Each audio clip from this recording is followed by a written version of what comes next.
Nay, said he, but thy fate shall be my fate, and on these sands thy bane will I await. Though I know naught of all his mightiness, for scarcely yet a man, I none the less such things have done as make me now a name. Nor can I live a loveless life of shame, or leave thee now, this day's most godlike gift, into some unknown mortal pain to drift. She, hurrying as he spoke, with trembling hands, had lifted up her raiment from the sands, and yet therewith she was not well arrayed, before she looked round, ghastly white, and said, Look seaward, and behold my death draw nigh. Not thine, but kiss me ere I die. Alas, how many things I had to tell, for certainly I should have loved thee well.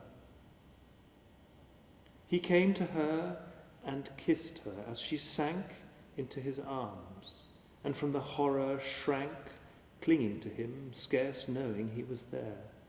But through the drifting wonder of her hair, amidst his pity, he beheld the sea, and saw a huge wave rising mightily above the smaller breakers of the shore, which in its green breast for a minute bore a nameless horror that it cast aland and left a huge mass on the oozing sand that scarcely seemed a living thing to be, until at last those twain it seemed to see, and gathering up its strange limbs towards them passed.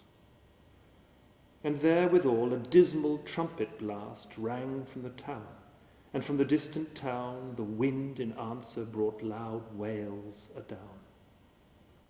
Then Perseus gently put the maid from him, who sank down shivering in her every limb, silent despite herself for fear and woe, as down the beach he ran to meet the foe. But he, beholding Jove's son drawing near, a great black fold against him did uprear, maned with grey tufts of hair, as some old tree hung round with moss in lands where vapours be.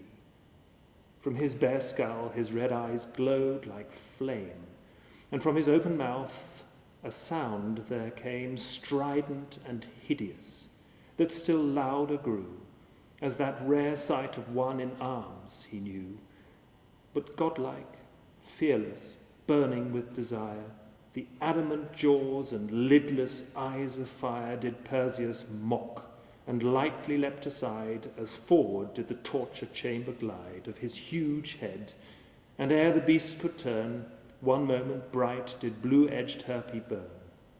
The next was quenched in the black flow of blood. Then in confused folds the hero stood, his bright face shadowed by the jaws of death, his hair blown backward by the poisonous breath. But all that passed like lightning-lighted street in the dark night, as the blue blade did meet the wrinkled neck, and with no faltering stroke, like a god's hand, the fell enchantment broke.